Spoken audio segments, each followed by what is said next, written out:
Let's go. We are back. Smack Talk, episode number 55, I believe. Cannot believe it. Ding. We are back at it again. You leave me alone for 2 weeks. Firework breaks out.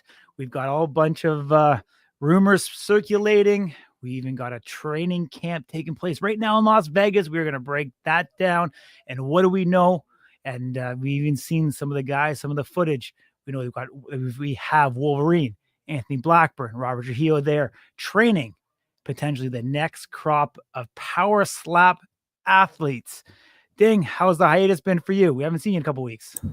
Yeah, man, I've just been relaxing.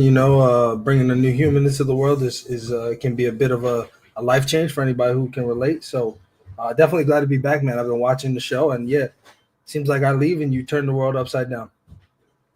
Yeah, I mean, we've got to make it interesting, I guess.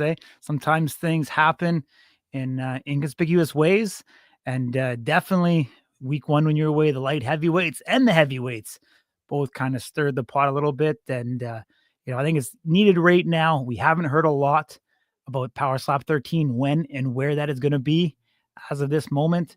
And so, of course, what we need to do is keep that conversation turning, make sure these guys get front and center, get the opportunities that they need, the opportunities that they deserve to move their careers forward as we sit and wait for that next numbered card to come along.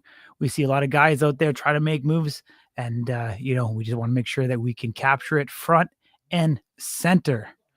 The first guest is kind of a parallel off the first two episodes. We had him 2 episodes ago. We're going to bring him back on. We've got my man, Pono Pau. How you doing, Pono? What's going on, guys? Good to see you guys' really faces. Good. Absolutely. How you doing, my man? You doing good? Good. Yeah. Just coming down with a little bit of a cold over the weekend. Me and Isaiah, his family, my son, we all went to Great Wolf Lodge, my wife, and my son was having a blast, and it was great, but this guy drank a little bit of that water park water. So now he's got the sickness in him. So for the last 3 days, he's been playing hooky and staying home from school and really just, spending time with me. And obviously being around me, this guy's getting me sick too. So that's no good. So have you been following along last week?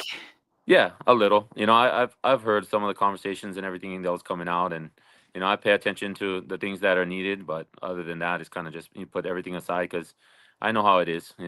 People are going to talk, people are going to move the way they want to move, and it is what it is at this moment. Now it's that time to bring up all that stuff that people want to talk about. Gotta put it to light. Bring out the truth and everything. For sure. I mean, we kind of talked a little bit earlier about the heavyweight division having some excitement now. Obviously, this young crop of guys. I'm going to include Bryce Jones in there, a guy who's being overlooked a little bit. But Bryce Jones, yourself, Pono Pau, Aaron Turner, James Seekman, kind of coming into this heavyweight division here, since the last, season of Road to the Title, shaking things up. We've got, some, I'll say, animosity between the old guys and the young guys. And now we've got the young guys who are kind of establishing themselves in that pecking order, getting into it and getting at it. Talk to me. I think there still seems to be a nerve kind of pushed from one Wes Mena last week. Talk to me about that. Yeah, I mean, things were said, and it, I don't want to give Wes that benefit of the doubt, right? Is that, he thinks that it's something about where he mentioned about DDP, and DDP treated me like a child out there, didn't really have a good performance, whatever it may be. But it's deeper than that. It's different when you have a brotherhood with somebody from the very get-go, started from season 3, went through all of his matches, been there with him for every single match that he's had with Awa, with Devin Jenkins, all the way up to, fighting Aaron Turner on this last Power Slap 12. And it strikes a nerve just because of that. You know what I mean? It has nothing to do with being really personal on that sense, but more of just like, I'm just disappointed. Is somebody that you call brother from the very beginning, but there's a lot of backstory to a lot of the things and a lot of inner workings that is not being brought to light, and and just the truth has to be set free. That's exactly what it is. You know what I mean? It is nothing else. That's the biggest one, is that I can't let somebody just sit there and live in their lies and try to put it to where it's like this and like that. And, the whole last part of this show where Wes is talking about everything, everything that he stated is a clear depiction of himself, to be honest. He's talking about the whole brother, brother thing. And Pono was coming to everybody with the brother, brother. Like, hey, you know what? It's the truth. I was coming with everybody with the brother brother love and everything else is because that's just me. I'm authentic.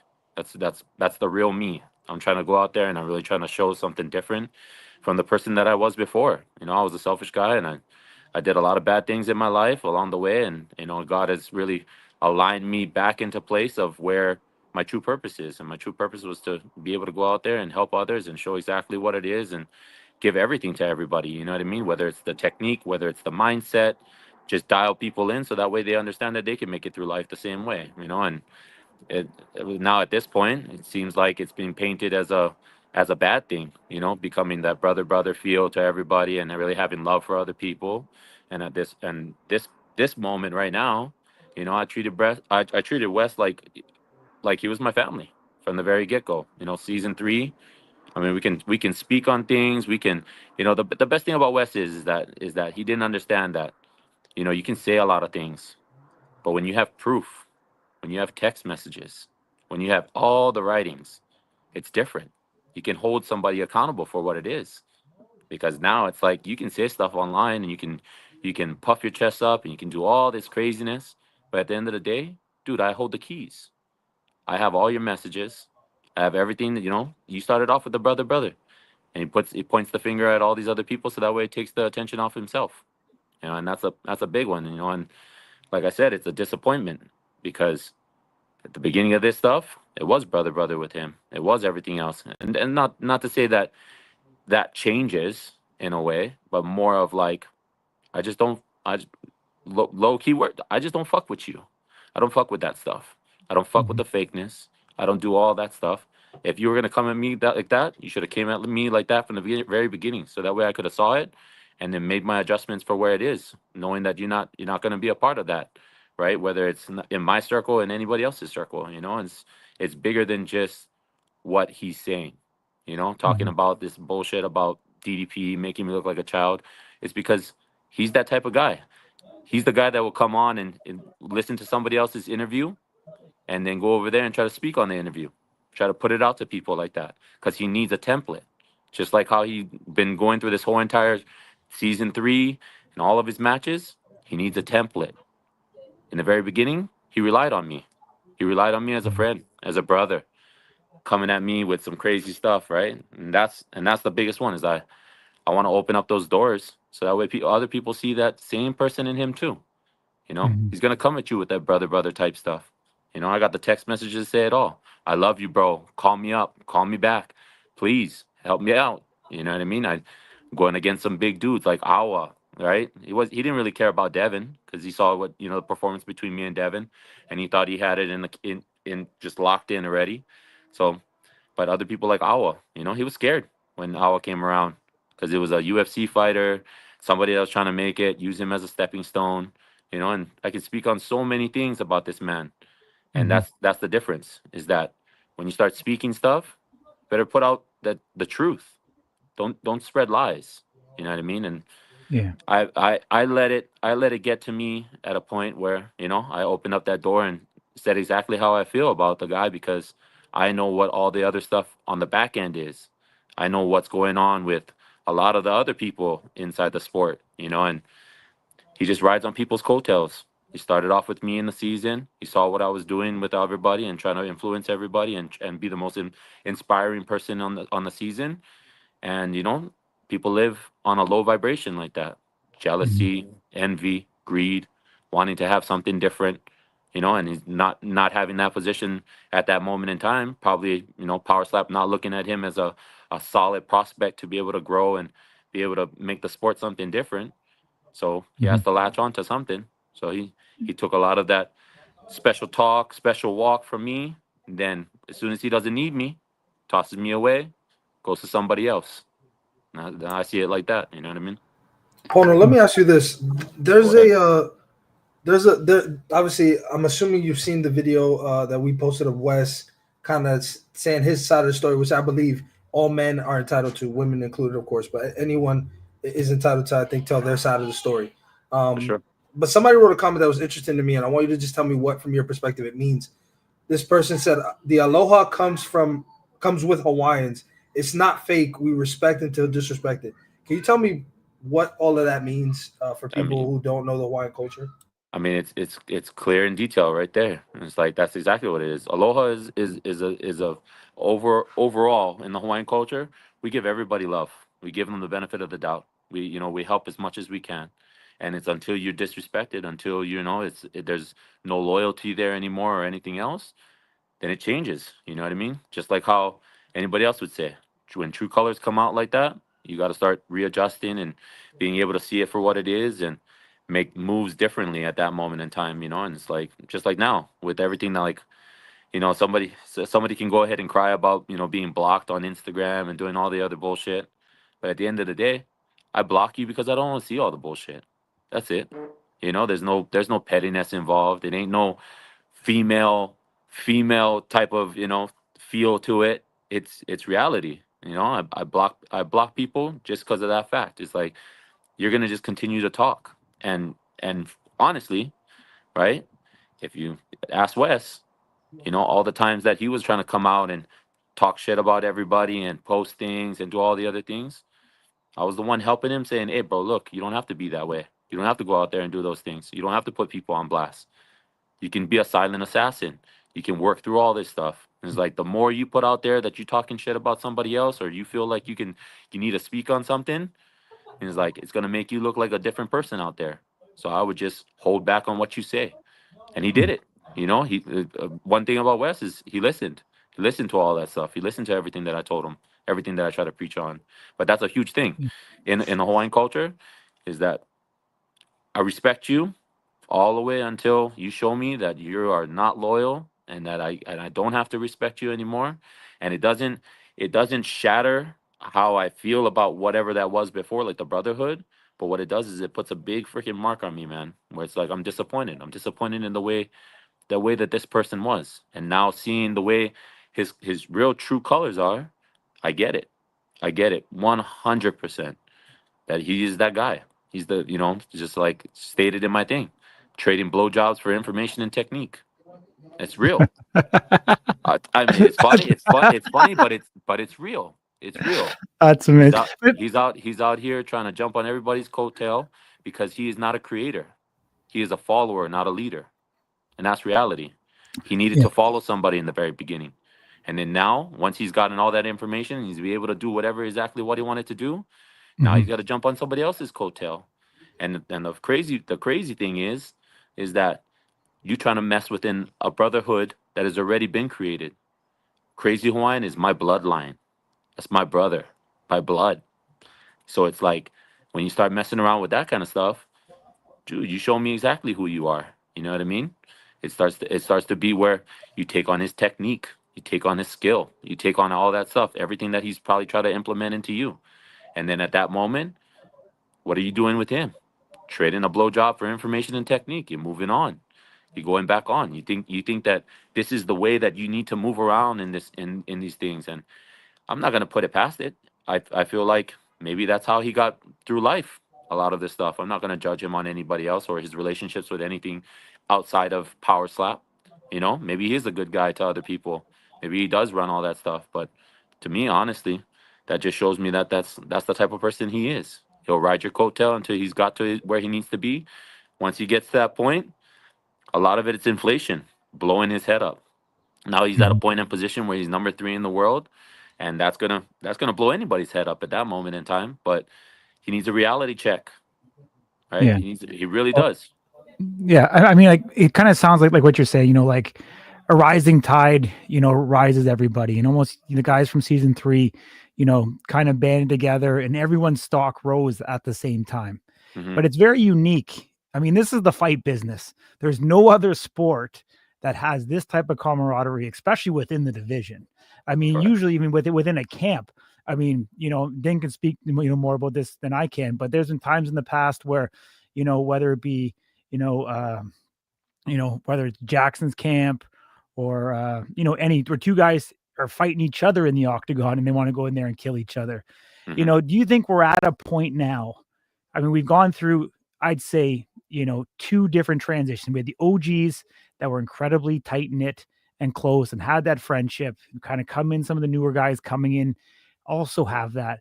Like, do you feel like we're at that point now where it needs to be more like it is in boxing or in, the UFC, where it is more cutthroat, where guys actually want to go out there and compete because of their livelihoods on the line and not be as buddy buddy. And I know for you that you're a very kind-hearted, loving guy, so it might be hard for you, or to answer this question.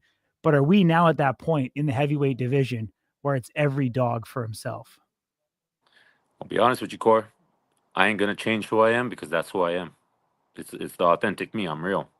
So I'm always gonna stay the same exact way, even with the call out and all the bullshit and everything else set aside. I'm always gonna stay this way. You can't change me just because the way that you act and the way that you want to put yourself out there, and now your head is getting big or however it may be. That's you. That's my job is not to be concerned about anybody else except for myself. Anybody else except for myself. And my job is not to go out here and call people out. You know what I mean? There's a respect in this sport that is going to be aligned all the way across the board, whether it's Nate Bernard, whether it's anybody, whether it's James Seekman. At a point in time, we just got to understand that, right? You don't have to go out there and do all the other things. At this point, it's all entertainment.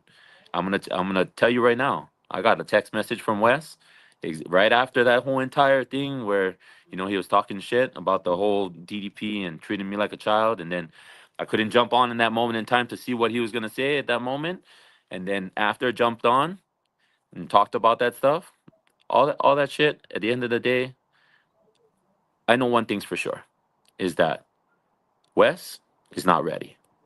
He's not ready. He's not ready to stand up there with the big boys. He might be ranked in a number, but your number don't matter, to be honest, right?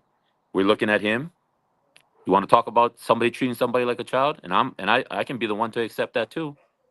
James Seekman made Wes Mena look like a child. Smacked him, put his ass down.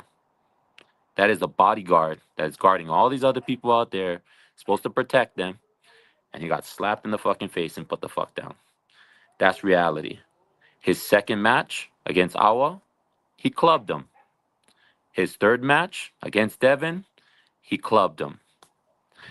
Fourth match against Aaron, he literally was told by the Nevada State Commission that he cannot do his clubbing and that he should have lost his last two matches against Awa and against Devin Jenkins. When the Nevada State Commission starts telling you that your technique and your skill, whatever you're trying to do out there, is the improper and not the way to do it, look at his record. First one against James, that's an L. I don't know in any other book where you get knocked the fuck out and then you get a win. That's an L. That's 0-1. Awa clubbed him. 0-2. Devin clubbed him. 0-3. Aaron, he had to switch up his technique because the Nevada State Commission told him that he had to switch up his technique, and if he didn't do that, he would be obviously penalized.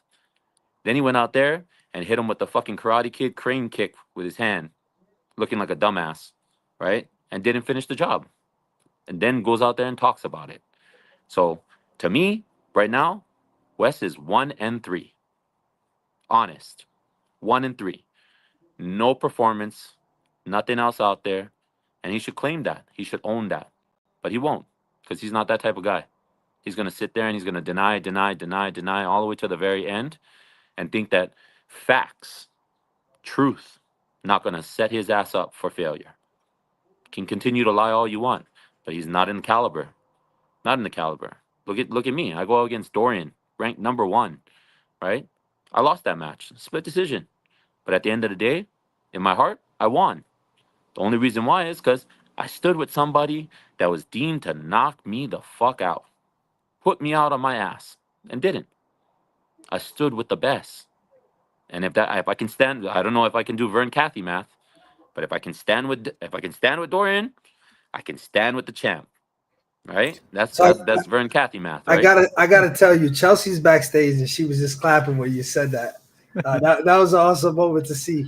But Pono, I wanna. So first things first, I'll say this on behalf of the fan base. I think what we're seeing from you right now is something we haven't seen before. I'm not going to say it's uncharacteristic because I think everybody can get pushed to that point. But I think we're seeing something from you that it's a different intensity, and there's a real true element to this that I would argue we really have not seen in Power Slap before. Between two guys who really just have a problem. Chris Debo and Chris Thomas started off that way, and then they kind of became a little more friendly and peaceful. I anticipate they won't. If you and Wes get messed up, they won't even let you guys get next to each other. I really believe that this problem is that deep. But we had a lot of people coming in and coming in late. If you could please try to keep this time frame just so that they all get kind of an answer. If you could give me 60 to 90 seconds of what happened, why are we here? You know, the floor is yours. We're here because Wes Mena decides to get inflated in his head, and at this moment, he wants to talk smack. He wants to do all these other things on the back end. He's had my name in his mouth for quite some time now. That's reality. I mean, almost every single interview that we've heard from Wes Mena, my name always comes up, and that's just funny to me. You know, from a brotherhood standpoint, that you continue to include me into that. I get it that it's part of the competition and we're out there to compete, do everything else. I understand, but when you call me brother, and then you go behind my back and you stab me in the back, you talk shit to other people about me, and then you expect me not to have some type of fucking reaction, especially when the person that you talk shit to is my real brother. You know what I mean? That sets it up for failure. And at that moment, that's all it is. I don't, just like you said earlier, Mike, when you get to that part of disrespect, everything goes out the fucking door. And that's what's turning up right now. If Wes wants it, he can get it. I'm not going to go out there and say everybody can get the fucking smoke because I don't give a fuck about anybody else. I don't care about Nate. I don't care about Dorian again. I don't care about the champ. I don't care about fighting all these other people. At this moment, I am solely fixated on fucking knocking Wes out and putting him down the way that he needs to because he needs a learning lesson. And he's going to understand all the way across the board that this is going to be his first and his last. He ain't going to come back anymore because James is going to knock him out when he gets the chance. Bryce Jones, when he gets the chance, he's going to knock him out. And that's just reality. And I feel really bad for Bryce for the mix-up and all the shit that was happening with him. And then for him to get removed off the roster. Because in all reality, that fight should have happened. Bryce Jones versus Wes Mena to see where he stands up there. And at that point, Bryce would have shown him exactly who the fuck is the boss. And he would have been at 1-1 at the very beginning. Would have shut his ass out. I think this is just another little boy trying to play his games, trying to play his tricks, trying to tell everybody that somebody else is playing the same tricks on somebody else because it takes off the attention of the person that's already trying to play the trick. That's it. All day. And I mean that's the close wrap up. At the end of this, whether Wes Mena wants it in fucking power slap, whether he wants to take it out in MMA, same thing like where James Seekman. If you want to sign a separate contract says that your career ends after you fucking get knocked the fuck out, I'm all for it, brother. All for it. Because it's reality. I'll sign that shit. I'm not going to wait for Erica to send me some contract or do all this other bullshit. It's real at this point. I bet you right now, motherfucker wouldn't sign an MMA match with me because I would smoke his doors. Awesome, Pono. Appreciate you, my man. Recapping it like a champ. I'm sure this story or this chapter isn't over. And as you'd like to say, we'll see 1-3 Wes Mena go up against Pono Pau. Yeah, he's done. From everybody, awesome, from this point on, he's done. Awesome, buddy. Take care, man. We'll catch up real soon, okay? Love you guys. Have a great night. Yes, sir. There we go. The Pono Pau not mixing any words into what Wes Mena said last week. Heavyweight division getting spicy. I'm sure this is long from over, and we're going to see it continue once again. I think we're getting some entertaining matches. There's a ton of entertaining matches that can be made at this particular point in the heavyweight division. And I'm sure we're going to get a multitude of these fights on the coming cards whenever we get that announcement. I know, as you said, Ding, earlier, Chelsea's been waiting backstage. Let's bring her in if we can. Chelsea, how are you? Great. How are you guys? We're doing really good. We're back, episode 55 of Smack Talk. Appreciate Let's go. everybody who listens to us knuckleheads week after week.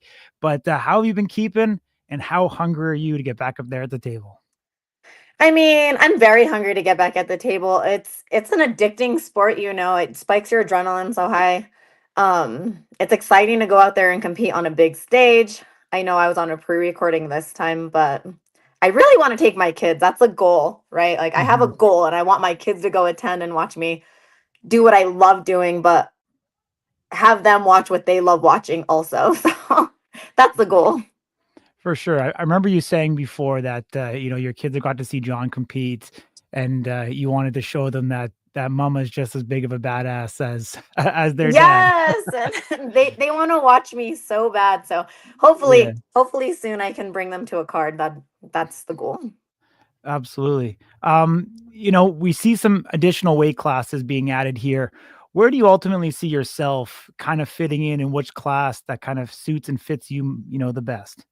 I feel like I'm really good at 125. I feel like I have enough power in 125. Obviously it's only my second match in Power Slap, but my power's there. I feel like 115 is a little light for me because I walk around at like 135, 140, depending. My weight fluctuates, but well, that's because you have to try all those cookies, don't you? I eat too many sweets. That's my problem for real. I can't say no to that stuff, but yeah, I bake, so it's kind of hard. Well, But 125 is a good one for me, in my opinion. Well, what's the ideal sweet for you on a Friday night when John takes you out to the finest restaurant in where you're Nashville? Or no, you're not Nashville, are you? New Mexico. Yes. Or New Mexico. New Mexico, yeah. Yeah. I love brownies with walnuts, but it has to have like walnuts in it or I won't eat it. I'm a weirdo. I like texture. Hey, walnuts are good, for the record. Thank you, right? It like needs walnuts, and like if they want to throw in some extra chocolate chips, like let them do that. Amazing. Well, there's this thing in Canada called a butter tart, and they actually put raisins and they put walnuts in it as well. Maybe I would try it. Maybe I have to import these into the US. I think they'd be a hit. You should. I've never even heard of those. They sound bomb. Really? Well, you guys have this thing called sugar pie down in southern states, so it's very similar to that. So never had it, neither. No? Over here they eat like New Mexican food. So like deep fried ice cream, stuffed sopapillas, like just weird New Mexican things. Fried kangaroo. Red and green chili on everything. Like you name it, we have red and green chili in everything. It's crazy. Gotcha. Right now in Las Vegas, they're doing a training camp.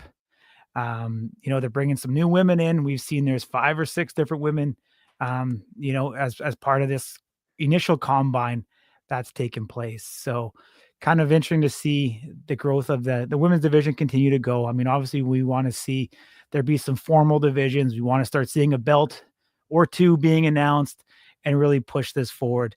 Do you feel like there's enough being done right now? Obviously we've talked in the past about some of the, some of the hurdles that women have to overcome to get into Power Slap. But do you feel like we're moving now in the right direction in 2025 and we're going to really see the women's category skyrocket here in the next year? I feel like Frank and Erica and AJ and Aiden, like all of them as a whole are helping the sport grow so much, and like they're looking for new talent all the time, and they're bringing in big names, so it's bringing more attention to the sport, making more women want to go out and try new things and come into Power Slap. So in my opinion, I think that they're doing above and beyond, even having these training camps to teach people about Power Slap. So I think that's great. And all the women that are signing up for this sport, like, I think it's cool that they're going for their goals. Absolutely. Chelsea, obviously we haven't talked since your last match. It was a non-televised match, but we've seen some clips of it online. I don't know as we sit here if the result is publicized, so It's not. I don't want to go too far. But what I will talk about is what is publicized. So in the clips, what we see is, thank you for saving me there because I was about to get in big trouble. We see you took a shot, looked like maybe it bothered your eye. It might have felt high or might have been high. And then you deliver a shot and she's Italian in her defense, but she does the whole, I don't know if that's supposed to be like, what is that? I thought this meant like, this, it's like good, something's like really good. That's what I thought. What was your assessment? Like, do you think the judges look at that as part of the reaction? I mean, it was interesting for sure. Okay, so yeah, it threw me off a little bit, right? Because I was like, why is she doing that? But mind you, I was so like in the moment.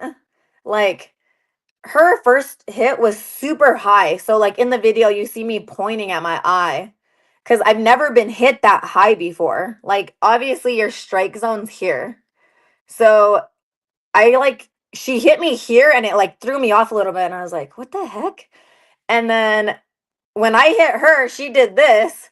And I was like, what does that mean? Right? I was like you, I was like, what does this mean? I'm not Italian, but I was like, okay, so she ate it, right? And I was like, all right, cool. But at the end, I wanted to say something back to her. So I walked away when she was like yelling in my face for the third hit. And I was like, I better be like respectful. That's what was going on in my head, anyways. But no, we're cool. It was fun. In the moment, I mean, we see it. We've seen it with Paige. I'm trying to think. We've seen it with Michael. We've seen it with Nicole now.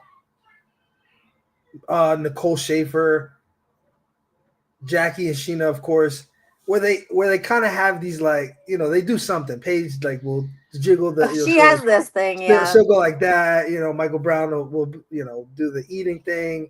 Sheena with the not today. I mean, excuse me, Jackie with the not today bitch thing. Sheena with the blowing kisses and things like that.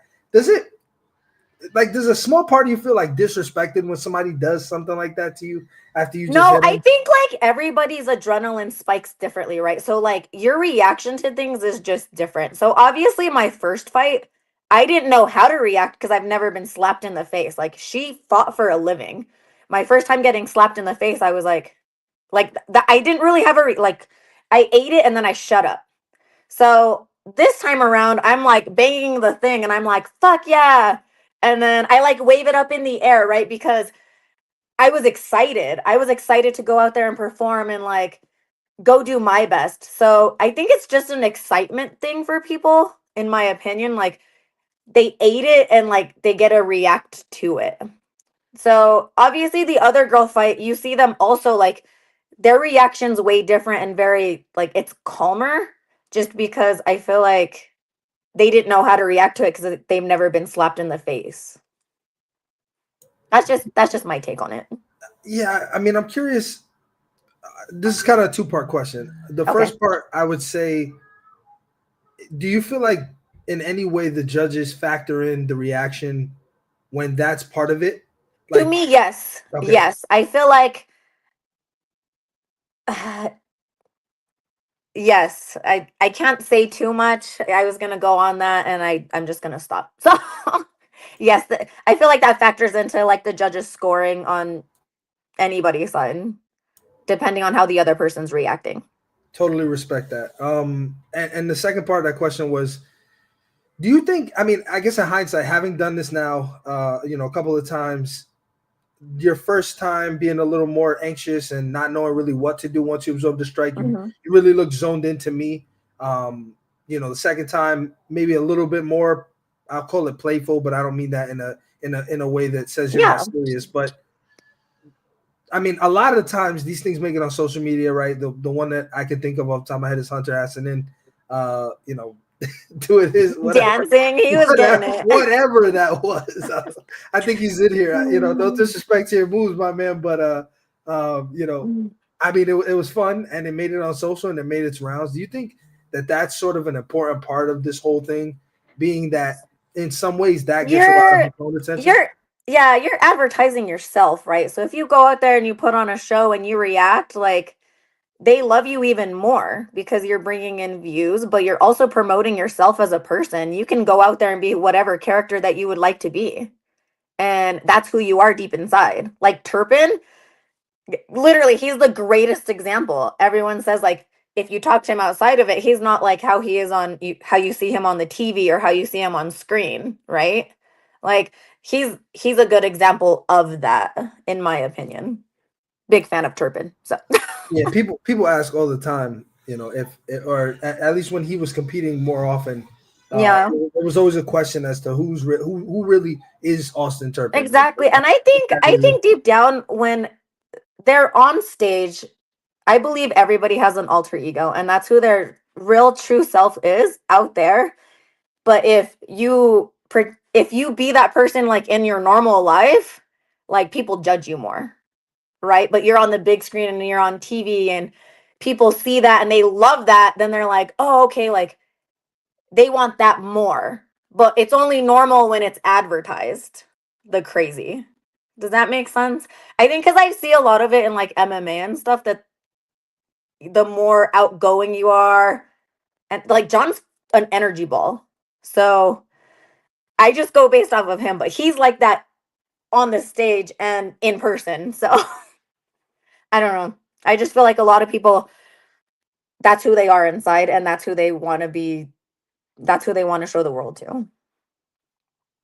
Yeah, 100%. And we covered this. I don't honestly, I don't remember how long ago it was, but obviously you had a bit of a stint with I think it's called Duke City Wrestling or Duke Championship Wrestling. Oh, Duke City Championship Wrestling. Yeah. So I had some variation of both. It's a long name. How did that all come about? And is that something that we can expect from you in the future? Honestly, I asked to like run the ropes and then they were like, "Hey, come to the show." And I was like, "Okay." And I was thinking I was just like going to go to the show. And then they were like, "Hey, would you like to be in it?" And I was like, "Yeah, that's fine." And they were like, "Oh, pick an outfit you would like to like present yourself in." And that's how the green ended up coming out. And then I actually went up there and I was like, "What the heck am I doing?" So I've never like pro wrestled before and I kind of just got thrown into that. But it was the best time of my life. So they had me a second time, but I don't know. I need to learn how to run the ropes a little more. Yeah, I mean, when John calls it a career, you guys could be like a tag team, that mixed They tag team. literally offered him to come in. And so they're wanting me and him to do like a tag team thing. So maybe you guys will see that in the future. That's amazing. What would you say is next for you? Obviously, you want to compete. Is there somebody you're looking at in a particular weight class? Corey mentioned earlier there's some prospects.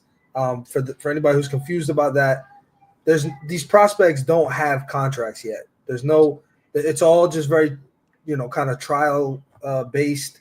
They're getting numbers on these athletes. They're getting some training in. So none of them are signed to Power Slap exclusively or anything. So I can't necessarily say a whole lot about whether or not we'll see any of those people. I don't know if you know any of those people, but just for yourself, what if you had to pick? What do you want to do next? What would that be? I'm honestly game for any opponent. I mean, I just love competing and going out there. And like I said, my goal is to have my kids at the fight. So that's what I'm looking forward to. It could be anybody at 135, 125, whatever Erica wants to offer me. My goal is to have my kids in the stands and their mama have their hand raised. Yeah, since you're here, I'll tease this content piece we got coming. We're gonna ask of pretty much all of the women, but there's some women who aren't in there because they seem to not kind of be interested in competing in the future. But you're on there. Hopefully it goes without saying. But the question that we're asking is, who will be the first female champion in Power Slap? Doesn't matter. No, there's no weight classes attached, nothing like it. It's just simply who will be the first female champion, and people, will have the Off the top of opportunity. my head, I would say Sheena. She's just been in it for so long. She holds a high value to her name. I've watched her and I've looked up to her in Power Slap in general. I just think she's a beast and she can go out there and kill it and defend her title multiple times, in my opinion. Awesome. High respect for Sheena. That's great. Do you know Marisol? You guys both competed. Have you met her? Marisol, I love her. There you go. There you go. Sorry, I said it though. I apologize. I said it like a gringo. I apologize. No, so like I actually met her. We got dropped off at the same time. And I was like, "Oh, are you competing in Power Slap?" Because I just like she came in with her luggage the same time I did, and then she was like, oh, "Hey, I saw you on TV." I was like, hi. It was so funny. So I mean, I started talking to her right away, and then I was like, "Okay, well, I'll see you in the morning." And then she was actually in my training group, so it was kind of cool. I was excited. Yeah. But now the following day, I'm just like sitting by myself on the table at the hotel, and she like just comes in, sits down. She's like, "I'm gonna sit in front of you," and just starts talking. And I was like, "Okay, all right." It's always good to be good people, and coming into this sport, like not knowing anybody, and obviously they've only had 12 cards. Unless people approach you, you're really like, you don't really know how to interact with them, and the slap community is so tight, and I understood that going to Abu Dhabi, like everyone was just hanging out and stuff, and I just wanted to be welcoming to you, and you're such like, good people. I think especially like they do send us out super early on. I think we were out there a week and a half before the slap thing, and you don't have coaches, you don't have nobody. You're just there by yourself, and you're like, okay. Just a bunch of people trying to slap somebody. So yeah, it was really cool. I was very grateful that like, oh my God, we just got to train with other people, and like having you that was experienced and stuff. Oh my God, that helped me so much. And like the first thing she told me when we were like practicing, she's like, honestly, you can't even feel the slap. It's fine. You'll be fine. I was like, okay. You didn't though, right? Am I right? Yeah, I was like, oh, all right, okay. Yeah, it's a shocking feeling for sure. It's like, oh, I really ate that. Like, all right. Yeah, no, I remember my first slap. I got slapped, and I was like, huh. And then I heard it was a club, and I was like, that was a club? And I was like, okay. No, it's good times. I'm telling girls, like, sign up. Like, who knows? Yeah, I've been getting tons of messages from female fighters, and they're like, how was it? How was your experience? And I've had somebody tell me like that they spoke to their like significant other saying like, well, if she has a good experience, I want to do it. And like, good. Come by. Yeah, I'm like, it's fun. I loved it. Yeah. I still love it. I'm like, go ahead, slap me some more. Like, I don't care. I like slapping people as to why I take those videos, but also getting slapped is kind of cool. Yeah, it's very different, and like it's so stress free from like the MMA fight week, and I'm sure like seeing your husband get ready for a fight, cut weight for a fight, be straight. You're not walking around the strip and like having fun and like play slapping you can't do that. You go, you train, you cut weight, you go to sleep, and then for slap everybody's like, what are you guys doing? Let's go to the pool. We're gonna slap the shit out of each other in a few days. Like, yeah, the community's tight, and I love that. It's so welcoming. Like, everybody's so nice and willing to help. This is always my favorite part because obviously we're relegated to this world of video interviewing, and so this is our opportunity to kind of mimic that, like one person leaving the stage, one person coming on the stage. So it's always awesome to see, and of course you guys have a relationship, so that helps. Chelsea seems to be the mutual friend with everybody. I've not met a person that doesn't like Chelsea. So, I will. But last time I said that, I think it was about Pono, and then we found somebody that didn't like Pono. So, knock on wood for that one. But Chelsea, thank you very much for joining us. We hope to see you back up there very soon. Obviously, quite a bit of rumors flying here. Nothing that we can confirm for sure, but we know International Fight Week's right around the corner. And we expect that to be, that's a flagship card every year. So we an expect that to amazing happen. So card. So maybe we'll see you that final week of June. maybe. Bye, guys. Thanks, Chelsea. Bye. Marisol, how are you? Good. How are you guys? Good, good. We haven't had a chance to chat since your first match. I believe your result is not public at all, so we're not gonna talk specifically about how it ended. But we will talk about your experience getting slapped. You just talked about absorbing a club and feeling like you didn't feel any strike at all. I don't know that I've ever heard that. I mean, most people say the adrenaline. I don't know that I've ever heard anybody say that they just straight up didn't feel it. Is that how you would describe your experience? Yeah, I feel like out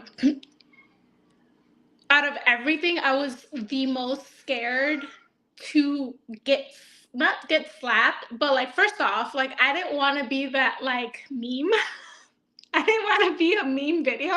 So I'm like, just tighten up. And I'm like, you got this. You got to like, I've been training with like professional guys forever. So I'm like, just don't. And then I remember Hawaiian backstage, she's like, you're going to like, giving me tips on how to get ready for the slap. And I'm like, okay, I got this. And then like she slapped, and after the slap is when the adrenaline spiked, because I was just kind of like this isn't shit. And then and then after that, all of them, I was like, all right. Was there anything about the experience that was surprising to you?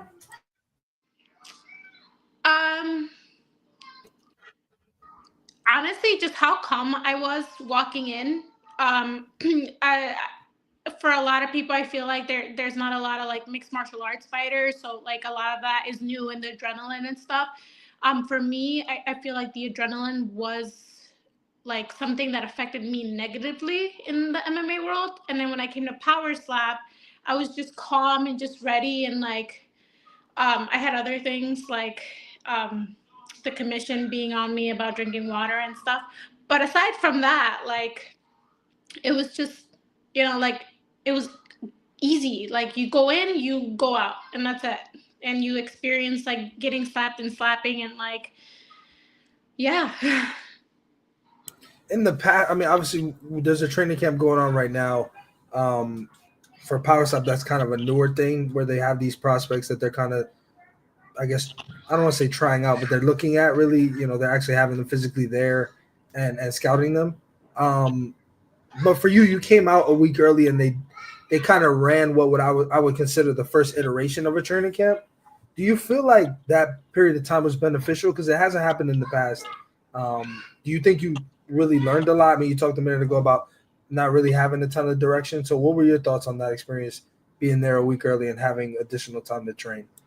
I think that it was like a completely, like it was super beneficial. I would have looked very differently if it wasn't for that. Just because rules are clarified. I mean, the refs most of the fights is there. You had champions that kind of gave you tips and pointers. You had experience with like I met Chelsea, and I met all of the guys that have competed or were in the house, and you get like their experience pointers, rather than like at my gym, it was my coaches, and they just kind of went off of what they saw and what they like read the rules. Nobody had competed, nobody had been in that atmosphere. So. And I know you have a son. How old is your son? 3.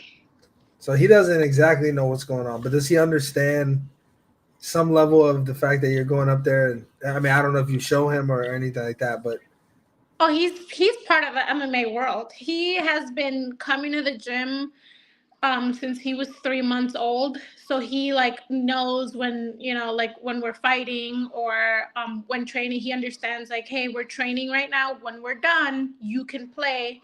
And he has seen like I feel like I showed him, and he looked at me like, that's not what you usually do. And he's like, mommy slap, and I'm like, yeah. he's like this, and he's like trying to slap. So he understands to a point, but I feel like he doesn't understand like all the way there. But yeah, I have a 3-year-old daughter, and I got to be honest, I definitely haven't let her power slap me a couple times. I don't think I've ever said that publicly, but I'm not slapping her back, so it's all good. We're not in any trouble. But what obviously there's a lot of weight classes where when it comes to women now. Once upon a time, there you go. Look at that. My baby. Look at that with the welterweight champion. Yeah. Remember the name? I can't remember it right now, but Mohammed. I'm only kidding. Oh. I don't want people to be like, this guy's not a real fan. His nickname is Remember the Name, so you always got to make the joke about not being able to remember the name. Oh, you never heard that? All right, so I did. I appreciate you flattering me. Obviously there's quite a few weight classes. There we go. And you competed at 135, if I remember correctly. Yes. Is that your home, or do you want to compete at a lower weight, potentially? I mean, featherweight's up there, but what's comfortable for you?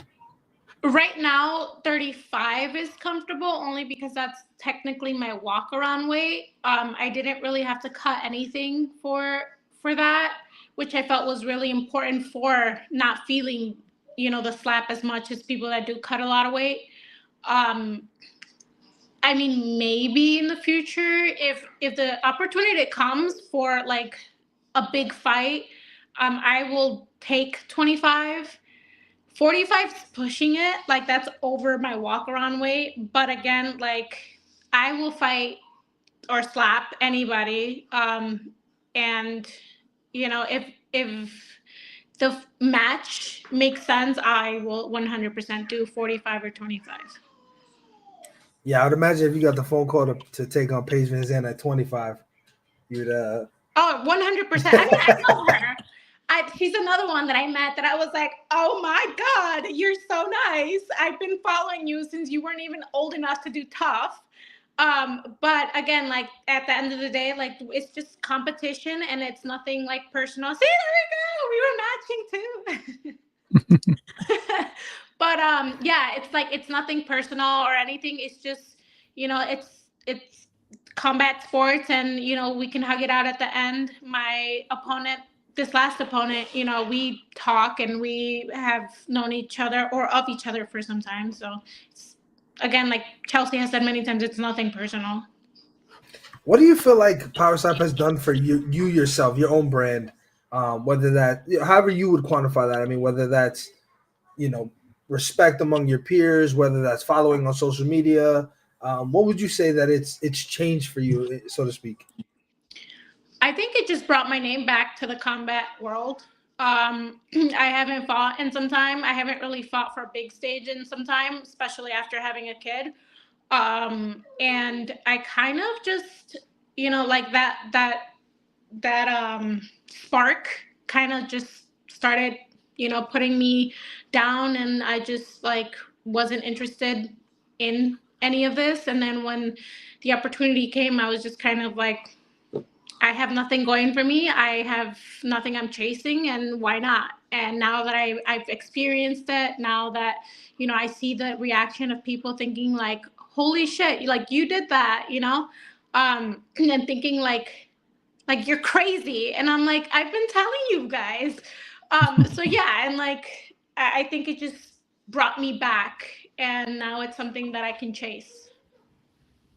And then last one for me, how important is it to you to be up there? You obviously and Maria are both of Mexican descent, to be able to represent, particularly on the female side. Obviously, we have Isaiah on the male side, but I just think people, like culturally, people really ride for people who share their culture, whether that's Mexican American.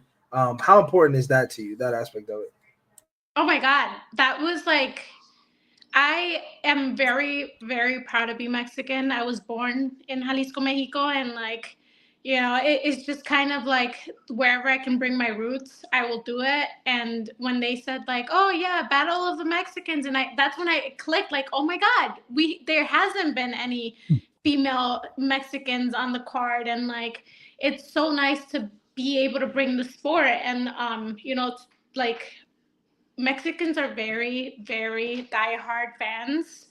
And to be like able to bring that to them and have that exposure, and talk to like the female fighters that are also Hispanic, and not all of them speak English. So like just to be like somebody that they can talk to or relate to and ask questions, like it's awesome. You want to bring your culture to everywhere.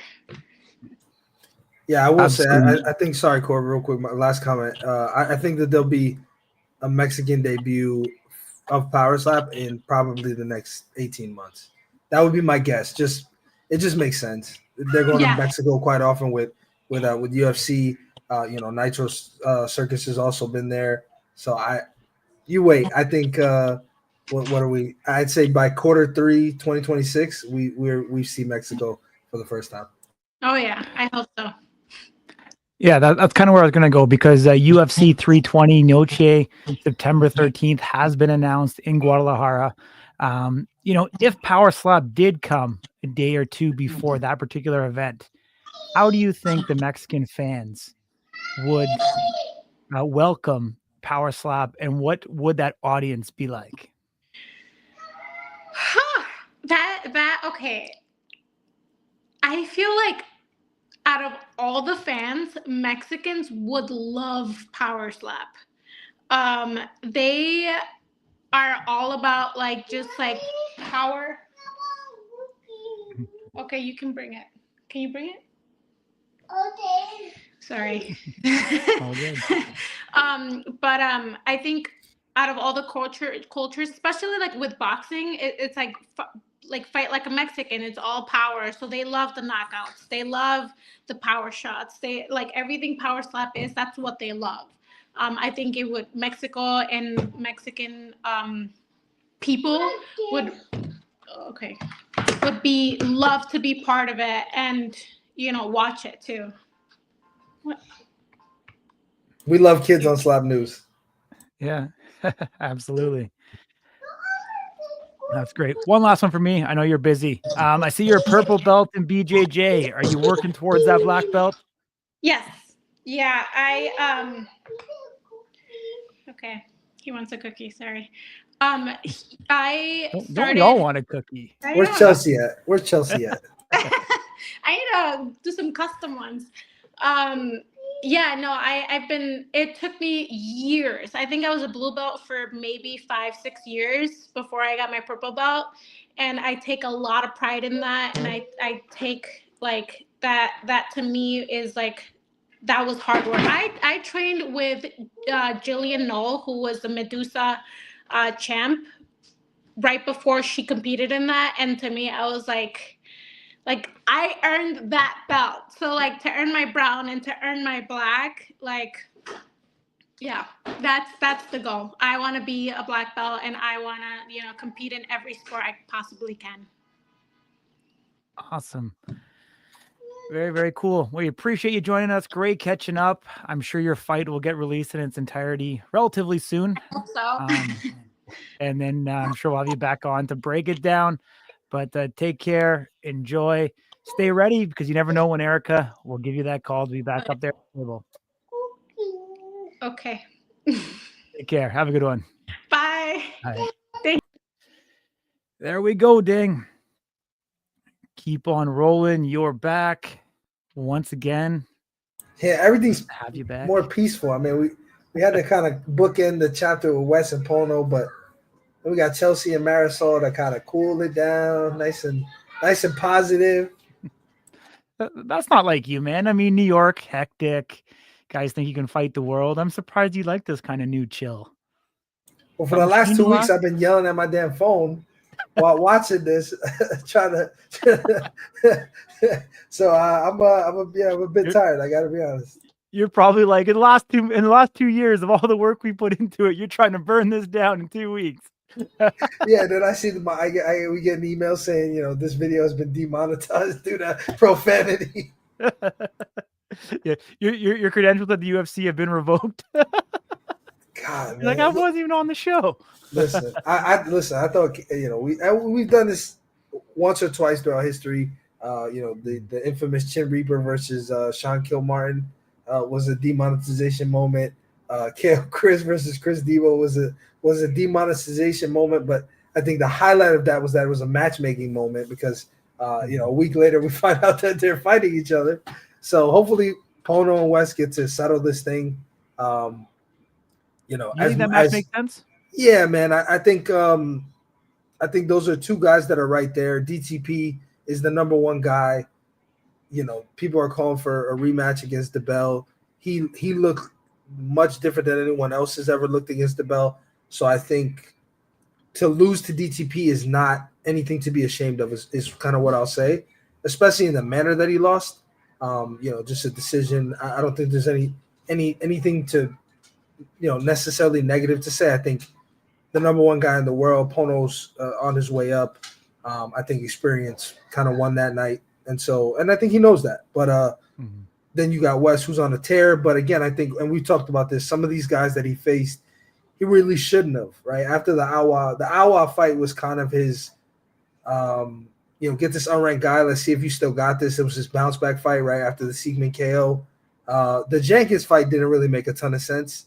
It was the same exact thing, other than the fact that Jenkins had been hit before. That was the only difference. The result ended up being the same as what happened to Jenkins his first time out, and then he steps in against Aaron. I think that was a little better for him. But again, Aaron hasn't been up there that many times. Only ever delivered 2 strikes. So I think that there's an experience gap there as well. So I think you put these two guys together. The other thing is you have all these people that we just put in the division with the Bryce Jones, the James Siegmans, the Pono Paus, the Wes Menas, the Aaron Turners. You kind of got to let these guys figure it all out. Who's the creme de la creme of that group? And in order for that to happen, you got to put them up against each other. So it was supposed to be Siegman versus Turner, but remember, Turner's kind of he was a new addition to all of this in December. These guys all came up, from the show. Turner just showed up, did what he did, became a sort of a big prospect, and then his name got tossed into it, so that kind of changed things a bit. Bryce Jones became the forgotten about guy. Now we sort of reconvene, right? And the only thing that's happened between any of these guys since the beginning is, since the show ended, is Aaron Turner, Wes Mena. That's it. Nobody else has competed against one another, so we don't know who the best is of that group. And I think that's my problem, right? Obviously Siegman has the win over Bernard, but even still, Bernard's way up there at the top, having competed against higher caliber opponents. So there's still a lot of questions, and I think Wes and Pono are two guys that are sort of leading their respective packs, if you want to say it that way, right? You got Atlanta and California. You got to figure out who the best two out of those guys are, so that you can figure out how to move ahead and start talking about James Siegman, because all things point to DeBell Dorian too. And so, what do you do with Siegman? What do you do with Bernard? What do you do with Turner? What do you do with Bryce Jones, who we know is involved in this camp this week?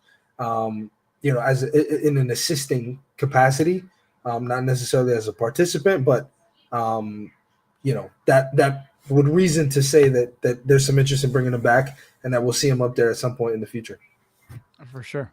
Last week, obviously, we had Damien DeBell in as part of the show, kind of got his breakdown of what he thinks could be potential there. For a lot of ways, he's seen a lot of these other guys be much more active. Last time we seen Damien DeBell up was against DTP. DTP then goes on to face Pono Pau. DeBell gets shelved again.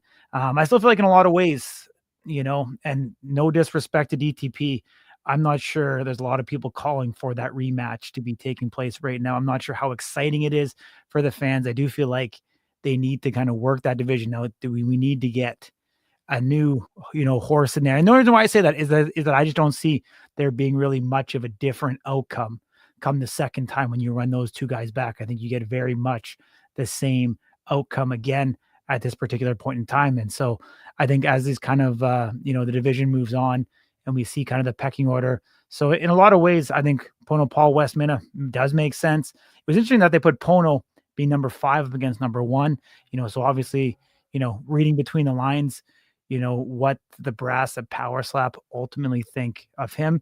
And a guy that we haven't spoke about, I mean, Nate Bernard sitting there still holding the number 2 position down. We haven't seen Nate in a little while, and I think it's very foreseeable that Nate is going to get a match here in Power Slap relatively soon. And I can almost see him in some ways kind of pulling a Kalani on us. Kalani, obviously lost to the Crazy Hawaiian, kind of had some difficult times, was kind of away from things a little bit, kind of reinvigorate his career. And I think Nate Bernard could be in a position to do that as well.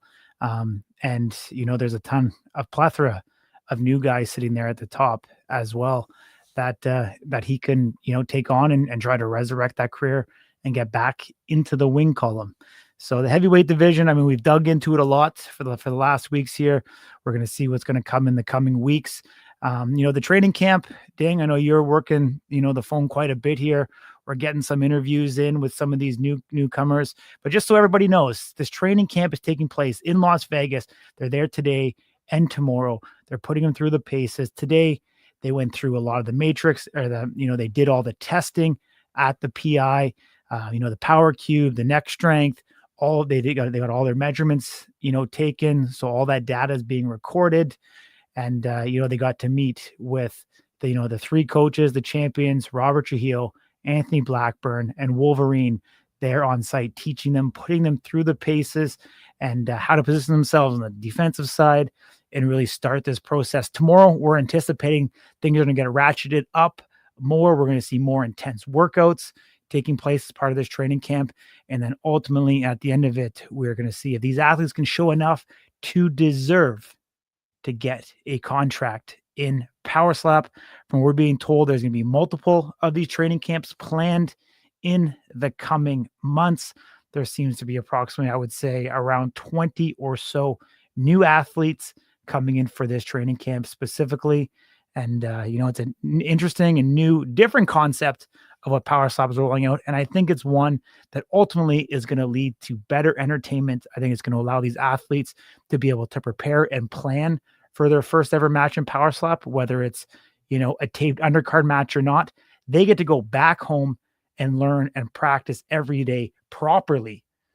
And I think that's a crucial point, because you talked about with Marisol, where, she was in her camp and she was training and they were just reading the rules and what they thought was there. But then as she got there and training with the coaches in Nevada, it was completely different, paraphrasing for what she said, but just changed her perspective on it. And so I think if you get these athletes in earlier, teach them properly the first time, they can take that knowledge in and train for 2, 3, 4 months until wherever that call comes and have that much more time to be able to do it properly and ultimately give us better entertaining and hopefully less fouls in the sport overall. I gotta respond to what you said earlier, because I think it was a bit of blasphemy. I can't necessarily. I don't think either of us can really truly speak to what the fan base wants when it comes to Dorian, Damien DeBell. But what I will say is that last match, and this is a fact, because this is what I do. I truth tell. So listen up very closely, ladies and gents, because I'm about to drop some knowledge on y'all asses. That match ended 47-46 for the champion. Dorian Perez in the first round had a foul, lost a point. He lost that round 10-9. That point made it 10-8. Both he and DeBell had fouls in round 4, so that made it was 10-10. Both of them lost a point, so 9-9. So if Dorian didn't foul that first round, then that match would have been a draw. If you keep the 4th round foul from them both. Does that change your thought at all, being that that's how close this was? If Dorian made one less mistake, this match was a draw, and the champion was no longer unblemished and dominant. I mean, I think once he went 5 rounds with a guy, he kind of, I think that dominance aura wore off a little bit. But besides that, do you think that match makes a little more sense given how it ended when I give you those numbers? Yeah, I don't know. I still don't see DTP putting the bell down. I don't think he was in any sort of trouble. I mean, he's been pushed as far as we've seen him pushed in Power Slap. However, I really don't think. I think you give Damien DeBell a second opportunity to face the same guy. I think you see him, ratchet things up a little bit more. But I mean, DTP does have a strong chin, and I think we get a 5-round decision again. And it'll be a close match. I don't know. That's where I stand on it. I just don't. I think you get much the same. I need some sounds in here. That would have been a womp womp womp. You think it's different? So that are you going to sit here and say that you think it's going to be a different result? No, not that I think it's going to be a different result, but when that first fight from an extremely dominant, probably the most dominant champion we've ever seen, for it to be that close, and the reason it was that close is because of mistakes on both ends, but more so Dorian's end, being that he got a second foul.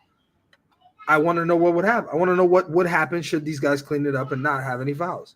And based on the numbers that I just articulated to you, which are from the scorecard, which I'm happy to share on the story for anybody who thinks I'm not telling the truth, Dorian made one too many mistakes, and that cost him one additional point, which was one point. It was the 1 point that made the match a unanimous decision against him versus a draw, which meant that would have went to a 6. Think about this. This is Power Slap 10. I believe that was when the draw rule came out. It was before Power Slap 10, if I'm not mistaken. It was right after Abu Dhabi because Abu Dhabi had the 2 draws, right? Mm-hmm. So Power Slap 10, they would have went into a sudden death round 6, and who knows who's champion? Well, let me ask you, who do you think's champion? We don't pick people on these shows, man. You knew that when you said it. You tried to get me in trouble. I don't feel like I'm being welcomed back, and quite frankly, I feel disrespected. Yo, do you now? I'm gonna have to submit a complaint to HR. Honestly, who's that? Jeeves? See what Jeeves says about that. I'm gonna say what the rest of the chat is saying right now. Who? So the hiatus is starting. We're going to go to Chop News. Oh, bro, come on! You gonna do that? You gonna put us on the spot like that, man? People enjoy Chop News. Chop News got 15 followers. I'll have you know. Yeah, absolutely. I'm Wolverine, and this is Chop. What was it called? Chop Slap? Chest Chop something? Chest chop. Chest chop. That's for the record, though. Since you talk about that, I actually was. I thought it was. Thank you, Fab. We appreciate that. I thought Isaiah's revelation about Travis Pastrana and the history there, and helping us locate some of that historical footage, to clear up this rhetoric that Powerside was stealing ideas and things like that. I will be honest with you. I was subscribing to the rumor. I was like, oh shit, like they did this yesterday, Powerside did this today. This is a little weird, Obviously, I don't have any comment on it, but I just kind of took note. So to find out that there was a little backstory that nobody knew about, I was actually perplexed, and I was like, oh, that's important. So we got a video made up, and we were able to clear that up. So I thought that was cool. Yeah, from the words of the former middleweight champion himself. We didn't talk about that, but you think they run it back 3 times? Brandon versus Isaiah. Over the Slap News. I think Isaiah's got the. I think Isaiah made a good point on his interview. So if you haven't seen it, check it out. I actually agree with what he said. Just given kind of his accomplishments, he talks a little bit more about what exactly he feels. So you guys let us know if you agree. Second thing that we did, we got John Davis revealing he was supposed to take on Austin Turpin at Power Slap 12. That's crazy. That's not something that we knew publicly. So definitely check out his interview. A lot of stuff, and he has a really fiery message for the middleweights there at the end. It'll make its way to social media at some point in time. But obviously, the Austin Turpin thing is massive. Who in the world would have ever thunk that you'd see those 2 guys go at it? So yeah, definitely check those 2 interviews out. And then we also have Mirza Berhomovic. Hopefully, I said that right. From Bosnia. He's in the camp, and so we sat down with him. That interview's live as well on YouTube, right on this channel here. If you're on Facebook, just head on over to YouTube. But got a little bit to know about him. Growing up in Bosnia when they were in the middle of a war, coming to these states, his aspirations in the sport, and we did a little bit of trivia to figure out some of these new guys who are coming in, what they know about the sport when they come in. So we asked him some what we would consider to be pretty easy questions for Slap fans. So you have to check it out and see if he got them right.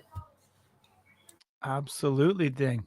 All right, let's wrap it up. Appreciate everybody for joining. Until next time, same place, same time. Take care.